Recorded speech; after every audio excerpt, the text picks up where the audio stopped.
నమస్కారం NS news కి స్వాగతం నా పేరు ఉషా ముందుగా ముఖ్యాంశాలు నాగర్ కర్నూల్ జిల్లా అచ్చంపేటలో నూతన మున్సిపల్ కార్యాలయ భవనాన్ని ప్రారంభించిన తెలంగాణ రాష్ట్ర కార్మిక ఉపాధి కల్పన గానుగుల శాఖల మంత్రి డాక్టర్ జి వివేక్ వెంకటస్వామికి మున్సిపల్ కార్యాలయం ప్రారంభోత్సవానికి బోనాలతో ఘన స్వాగతం పలికిన మహిళలు ఎమ్మెల్యేలు డాక్టర్ వంశీకృష్ణ డాక్టర్ రాజేష్ రెడ్డి జిల్లా కలెక్టర్ బాదావత్ సంతోష్లతో కలిసి నూతన మున్సిపల్ కార్యాలయ భవనాన్ని ప్రారంభించిన మంత్రి వివేక్ వెంకటస్వామి పార్టీ కార్యకర్తలు నాయకులు అధికారులు తదితరులు పాల్గొన్నారు.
మనము వారికి ఇల్లు బేస్మెంట్ వరకు కట్టేది అవసరం ఉన్నది.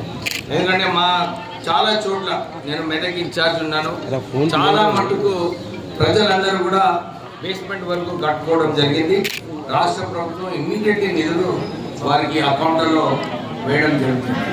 అలాగే వంశీ గారు ఇంతకుముందు మీటింగ్లో చెప్పారు, వచ్చే 3-4 నెలల్లో ఎక్కువ నిధులు టీఎఫ్ఐడిసి నుంచి ఇంకా మున్సిపాలిటీకి 16 కోట్ల రూపాయలు నేను శాంక్షన్ చేసి తీసుకొస్తాను అని చెప్పి వారందరికీ కూడా మంచిగా పనిచేయమని చెప్పి సూచన ఇవ్వడం జరిగింది. సో కాంగ్రెస్ ప్రభుత్వం ఏదైతే ఎప్పుడు కూడా ప్రజాపాలన ప్రజల కోసం పనిచేస్తుందో మళ్ళొకసారి ఈ అవకాశం ఈ కొత్త మున్సిపల్ బిల్డింగ్ చేసుకొని నిధులు కూడా సరిగా ఖర్చు పెట్టి ప్రజలకు మేలు చేయాలని చెప్పి కోరుతూ ముగిస్తాను.